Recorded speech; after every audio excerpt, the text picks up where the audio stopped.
नमस्कार दोस्तों, स्वागत है आपका हमारे YouTube channel BEd study plan में। दोस्तों, इस चैनल के माध्यम से आपको बीएड से संबंधित अनेक प्रकार की जानकारियां प्रदान की जाती हैं और इस चैनल के माध्यम से आपको बीएड में बनाने वाली पाठ्य योजनाओं को भी उपलब्ध कराया जाता है। तो इसी क्रम में हम आज रसायन विज्ञान से संबंधित एक नई पाठ्य योजना लेकर आए हैं। दोस्तों, इस पाठ्य योजना को आप कक्षा 6 से लेकर कक्षा 8 तक किसी भी कक्षा में पढ़ा सकते हैं। तो चलिए आज के वीडियो की शुरुआत हम फॉर्मेट के अनुसार करते हैं, जिस प्रकार से पाठ्य योजना ठीक प्रकार से बनाई जाती है। तो सबसे ऊपर हम पाठ्य योजना संख्या लिखते हैं, उसके बाद में विद्यालय का नाम, जिस भी विद्यालय में आप शिक्षण के लिए जाएंगे। ध्यान रखेंगे कि यहाँ पर अपने महाविद्यालय या विश्वविद्यालय का नाम नहीं लिखेंगे। उसके बाद इस प्रकार के ब्लॉक्स बनाएंगे जिसमें दिनांक, कक्षा, विषय, उपविषय, चक्र और अवधि लिखेंगे। तो कक्षा में आप 6 से 8 तक जहाँ भी जिस भी कक्षा में आप पढ़ाना चाहें वो भी लिख सकते हैं। विषय में विज्ञान, उपविषय में रसायन विज्ञान, चक्र आप अपने अनुसार लिखेंगे और अवधि 35 मिनट या 40 मिनट जो भी आप लिखना चाहें। प्रकरण में लिखेंगे खनिज एवं अयस्क, जो कि आज का हमारा प्रकरण है, और आप चाहें तो यहाँ बीच में सेक्शन यानी कि वर्ग का कॉलम भी बना सकते हैं। इसके बाद दोस्तों यहाँ पर हम सामान्य उद्देश्य की हेडिंग देते हैं। तो पहला सामान्य उद्देश्य देखिए, छात्रों में विज्ञान विषय के प्रति रुचि उत्पन्न करना। दूसरा है छात्रों का निरीक्षण एवं तार्किक शक्ति का विकास करना। तीसरा है छात्रों में तथ्यों को ग्रहण करने एवं उनका विवेचन करने की क्षमता उत्पन्न करना। चौथा है छात्रों को तथ्यों को समझाकर उससे संबंधित नई खोजों की भावना जागृत करना। अगला है छात्रों में वैज्ञानिक दृष्टिकोण विकसित करना। उसके बाद लिखेंगे छात्रों में अन्वेषण शक्ति का विकास करना, और सबसे अंतिम में लिखेंगे कि छात्रों में प्रयोग प्रवृत्ति को विकसित करना। तो ये हो जाएंगे सामान्य उद्देश्य। इसके बाद में हम विशिष्ट उद्देश्य लिखते हैं। तो पहला देखिए ज्ञानात्मक, तो इसमें लिखेंगे कि छात्रों को खनिज एवं अयस्क के बारे में जानकारी हो सकेगी। बोधात्मक में लिखेंगे कि छात्र विभिन्न प्रकार के खनिज एवं अयस्क के बीच अंतर कर पाएंगे। कौशलात्मक में लिखेंगे कि छात्र खनिज एवं अयस्क के प्रकार का प्रयोग भविष्य में भली भांति कर सकेंगे। और अनुप्रयोगात्मक में लिखेंगे कि छात्र दैनिक जीवन में खनिज एवं अयस्क का प्रयोग कर सकेंगे। तो ध्यान रखेंगे जो सामान्य उद्देश्य होते हैं वो सभी पाठ्य योजनाओं में कॉमन होते हैं, जबकि विशिष्ट उद्देश्य प्रत्येक प्रकरण के अनुसार अलग अलग लिखे जाते हैं। तो सामान्य उद्देश्य आप चाहें तो कुछ पाठ्य योजनाओं के बनाने के बाद में आप उसको पूर्ववत लिखना प्रारंभ कर सकते हैं, लेकिन विशिष्ट उद्देश्य जो होते हैं उन्हें प्रत्येक पाठ्य योजना में प्रकरण के अनुसार लिखना होता है, जिसमें 4 या 5 होते हैं, जैसे कि बोधात्मक, ज्ञानात्मक, कौशलात्मक और अनुप्रयोगात्मक। इसके बाद में हम शिक्षण विधि की हेडिंग देंगे। तो इसमें प्रश्नोत्तर प्रविधि, व्याख्यान विधि यानी कि लेक्चर मेथड और प्रदर्शन विधि यानी कि डिमॉन्स्ट्रेशन मेथड का प्रयोग करेंगे। सहायक सामग्री में कक्षा उपकरण जैसे कि चौक, डस्टर, लपेट, शामपट आदि। पूर्व ज्ञान में क्या लिखेंगे कि सभी छात्र खनिज एवं अयस्क के बारे में सामान्य जानकारी रखते हैं।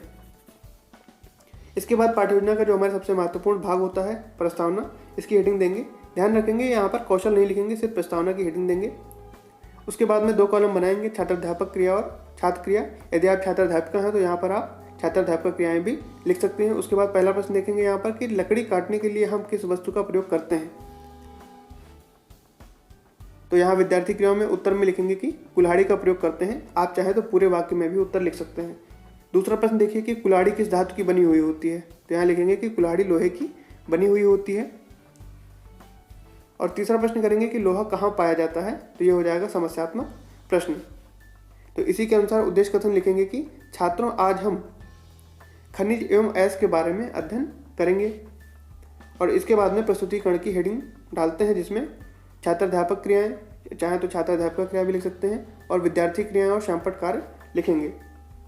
तो यहाँ पर प्रस्तुतिकरण की हेडिंग यहाँ ना लिखकर आप यहाँ पर लिख सकते हैं, और यहाँ पर शिक्षण बिंदु लिख सकते हैं। पहला यहाँ पर खनिज लिखेंगे। तो यहाँ देखिए क्या लिखा हुआ है, हेमेटाइट क्या है। तो विद्यार्थी क्रियाओं में लिखेंगे कि हेमेटाइट एक खनिज है। दूसरा क्या है, तो ग्रेनाइट क्या है। तो ग्रेनाइट भी एक खनिज है, विद्यार्थी क्रियाओं में लिखेंगे। तो तीसरा प्रश्न करेंगे खनिज कहाँ से प्राप्त करते हैं। तो ये हो जाएगा अस्पष्ट उत्तर, यानी कि विद्यार्थी इसका उत्तर नहीं जानते हैं। तो इसका स्पष्टीकरण आप लिखेंगे कि भूपर्वती में प्राकृतिक रूप में पाए जाने वाले पदार्थ अथवा यौगिक को खनिज कहते हैं। और जब भी स्पष्टीकरण देंगे तो यहाँ लिखेंगे कि विद्यार्थी ध्यानपूर्वक सुनते हैं। और जो इसमें महत्वपूर्ण शब्द होते हैं जैसे कि ग्रेनाइट, अभ्रक, इनको संपर्क कार्य में लिख देंगे। तो यही यहाँ पर देखिए जैसे कि लिखा हुआ है, जैसे कि ग्रेनाइट और अभ्रक जो भूपर्वती में प्राकृतिक रूप से पाए जाते हैं। फिर अगला देखिए अयस्क किसे कहते हैं। यहाँ अस्पष्ट उत्तर हो जाएगा, और यहाँ शिक्षण बिंदु में अयस्क लिख देंगे। तो उत्तर में लिखेंगे कि जिन खनिजों के अशुद्धियों को आसानी से एवं सरलता से निकाला जा सकता है उन्हें क्या कहते हैं? अयस्क कहते हैं। और यहाँ लिखेंगे कि ध्यानपूर्वक विद्यार्थी सुनेंगे।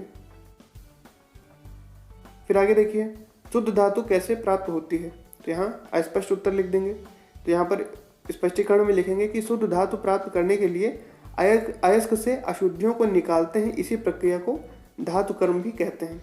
और यहाँ पे लिखेंगे कि सभी छात्र ध्यानपूर्वक सुनते हैं। और इसके जो महत्वपूर्ण शब्द होते हैं, जैसे कि यहाँ पर धातु कर्म है, अयस्क है, तो इसको यहाँ पर श्यामपट सारांश में साथ साथ में लिखते रहेंगे और धातु कर्म को यहाँ पर शिक्षण बिंदु में लिख देंगे। इसके बाद अगली हेडिंग हम देंगे श्यामपट सारांश की। तो इसमें 2 कॉलम बनाएंगे, बोध प्रश्न और प्रत्याशित उत्तर। तो पहला प्रश्न देखिए, कुछ खनिजों के नाम बताइए। तो कुछ जैसे कि जो खनिज अभी ऊपर बताए गए थे, अभ्रक, हेमेटाइट, ग्रेनाइट, तो यहाँ पर प्रत्याशित उत्तर में इसको लिखेंगे। दूसरा है धातु कर्म क्या है?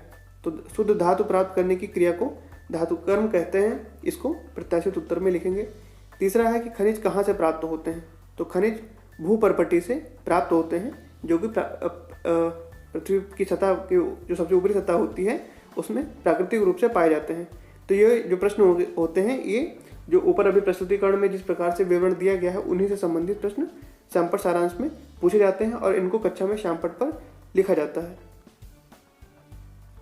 इसके बाद अगली हेडिंग हम निरीक्षण कार्य के देंगे। तो इसमें लिखेंगे कि छात्राध्यापक या छात्राध्यापिका विद्यार्थियों को श्यामपट सारांश, यानी कि जो अभी ऊपर प्रश्न लिखवाए गए हैं, को कक्षा में लिखने का निर्देश देकर कक्षा में घूम घूम कर निरीक्षण करेंगे। इसके बाद में पुनरावृत्ति प्रश्न की हेडिंग देंगे। तो इसमें जो है वो प्रश्न मौखिक रूप से कक्षा में जो प्रश्न पूछे जाते हैं उनके बारे में लिखेंगे, इसीलिए इनमें उत्तर का कॉलम नहीं बनाते हैं। तो क्योंकि मौखिक रूप से पूछ लिए जाएंगे तो सिर्फ प्रश्न लिखे जाएंगे, उत्तर का कॉलम इसमें नहीं बनाया जाएगा। तो पहला प्रश्न देखिए कि अपने आसपास उपस्थित 5 खनिजों के नाम बताइए। तो ये पहला प्रश्न हो जाएगा। दूसरा प्रश्न देखिए कि खनिज किस रूप में पाए जाते हैं। और तीसरा प्रश्न है कि खनिज कहते किसे हैं। तो ये 3 प्रश्न हो जाएंगे। इसमें आप 1-2 प्रश्न और भी जोड़ सकते हैं। और यहाँ पर जो पुनरावृत्ति प्रश्न लिखा हुआ है, इसके स्थान पर कहीं आप किसी पुस्तक में या किसी पाठ्य योजना की किताब में अगर आप देखें तो वहाँ यदि मूल्यांकन प्रश्न लिखा हुआ है तो उससे घबराएंगे नहीं। पुनरावृत्ति प्रश्न और मूल्यांकन प्रश्न एक ही होते हैं, सिर्फ शब्दों का अंतर होता है। तो आप चाहें तो यहाँ पर मूल्यांकन प्रश्न भी लिख सकते हैं। उसके बाद गृहकार में जो सबसे अंतिम भाग होता है हमारी पाठ्य योजना का, तो इसमें लिखेंगे कि खनिजों को कैसे शुद्ध किया जाता है, जो शुद्ध करने की विधि होती है, इसको घर से लिख कर लाएंगे। और दूसरा प्रश्न है कि अयस्क कहते किसे हैं। तो ये 2 प्रश्न हैं, इनकी संख्या आप बढ़ा भी सकते हैं। तो दोस्तों यहाँ पर पाठ्य योजना हमारी कंप्लीट होती है। वीडियो आपको जैसा भी लगा हो कमेंट करके जरूर बताइए। यदि आप पहले नए दर्शक हैं, पहली बार चैनल पर आए हैं, तो चैनल को सब्सक्राइब जरूर करें और वीडियो को लाइक भी जरूर करें। और अपने दोस्तों को भी हमारे चैनल को जो है शेयर करना बिल्कुल भी ना भूलें। पूरा वीडियो देखने के लिए बहुत बहुत आभार।